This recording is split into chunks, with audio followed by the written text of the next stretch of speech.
Friends, I'm Ray Verma, director of English.com as well as director of Concord Academy School. So today we are going to discuss on interview skills sessions.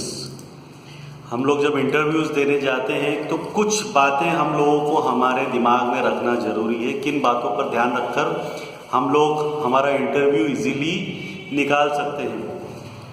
तो देखिए, हर तरह के क्षेत्र में अलग अलग तरह के इंटरव्यूज़ होते हैं और किन किन बेसिक चीज़ों को हमें ध्यान रखना चाहिए। अगर आप इन बेसिक चीज़ों को ध्यान में रखते हैं तो मुझे ये लगता है कि आप इजीली उस इंटरव्यू को पास कर सकते हैं। तो सबसे पहली बात ये आती है कि हम लोग शायद उस बात पर इतना ध्यान नहीं देते, लेकिन जब भी आप इंटरव्यू देने जाते हैं, so whenever you go for giving interview, तो आपको ये ध्यान रखना है कि आप जो कपड़े पहनते हैं वो कंफर्टेबल होना चाहिए।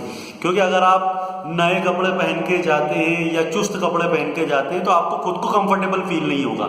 और जब आप खुद कंफर्टेबल फील नहीं करोगे तो आप सवालों के जवाब इजीली और अच्छे तरीके से नहीं दे पाओगे। अब बात आती है कि जब इंटरव्यूज़ देने जाएं तो किन बातों का ध्यान रखना। सबसे पहले आपको ये ध्यान रखना है कि आप जो अपना बायोडाटा बनाते हैं, जो सीवी बनाते हैं, उसको आपको अच्छे तरीके से पढ़कर जाना जरूरी है। मैं आप लोगों को एक एग्जांपल देना चाहूँगा। एक बार माइक्रोसॉफ्ट कंपनी एक कॉलेज में आई तो वहाँ पर करीबन 110 या 120 लोगों के रेज्यूम थे, सीवी थे।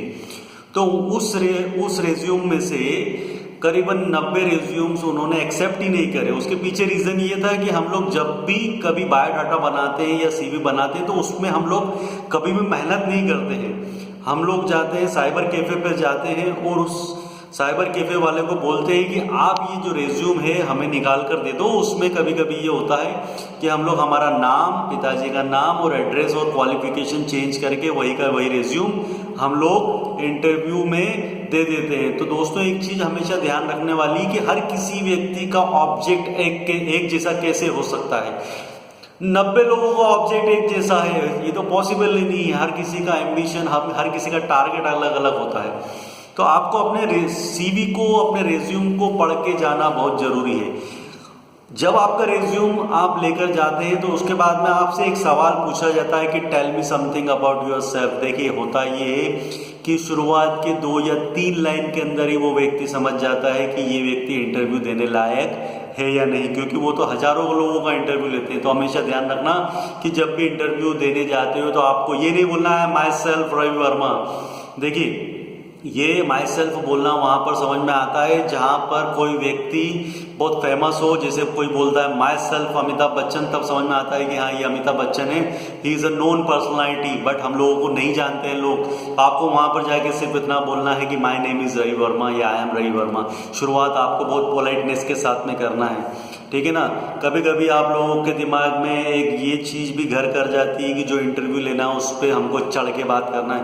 देखिए, इंटरव्यू लेने वाला अगर ये सोचे कि सामने वाला व्यक्ति मुझ पर चढ़ रहा है या मुझे गलत साबित कर रहा है, तो वो व्यक्ति ऐसे व्यक्ति को कभी भी पसंद नहीं करेगा। अगर आपके दिमाग में ये मिसकंसेप्शन है तो इस चीज़ को तो कम से कम दिमाग से आप लोग निकाल दें। देखिए, कुछ लोग फ्रेशर्स होते हैं, कुछ लोगों के पास में एक्सपीरियंस होता है। तो जब वो अपनी कंपनी छोड़कर दूसरी कंपनी में जाना चाहते हैं तो उनसे एक सवाल पूछा जाता है कि why do you want to join this company and why did you leave your previous company. तो हमेशा यह ध्यान रखना कि जब भी आप किसी से बातचीत करते हो तो पिछली कंपनी के बारे में आपको क्रिटिसाइज नहीं करना। You don't have to criticize the previous company. आपको ये नहीं बताना है भावनाओं में बहकर। कभी कभी लोग ये बोल देते हैं कि मुझे वो कंपनी का स्टाफ बिल्कुल पसंद नहीं था, काफ़ी प्रेशर था, बहुत ज़्यादा काम करना पड़ता था, उस हिसाब से सैलरी नहीं मिलती थी, वहाँ के बॉस जो थे बिल्कुल भी सपोर्टिव नहीं थे।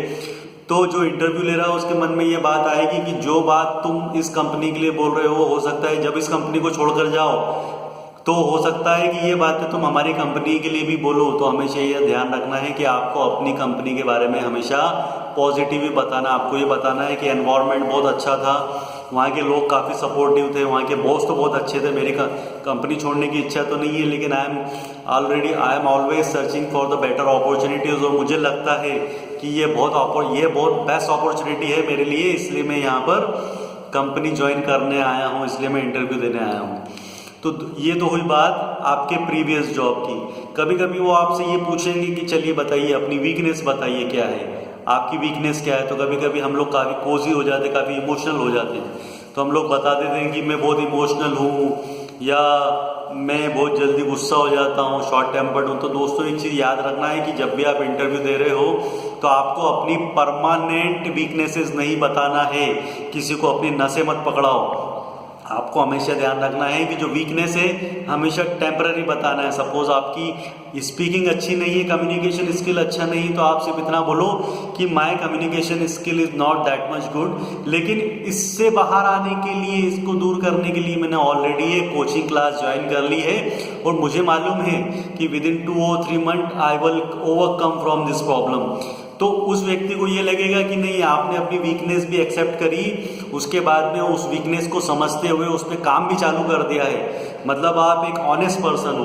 कभी कभी होता है कि हम लोग अपनी वीकनेसेस छुपाते हैं, तो जो परमानेंट वीकनेस है उसको छुपा के रखिए, लेकिन जो प्रॉब्लम्स आप लोग शेयर कर सकते हो, जो आपकी वीकनेस बताई जा सकती है, उस वीकनेस को आप बताइए। कभी कभी आपसे पूछा जाता है कि tell me about your hobbies, तो हम लोग बताते हैं कि listening music is my hobby.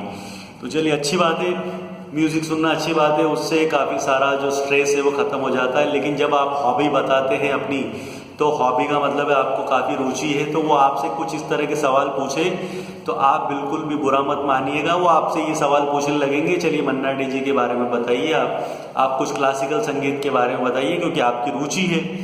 तो आपको इस बात से बचना है।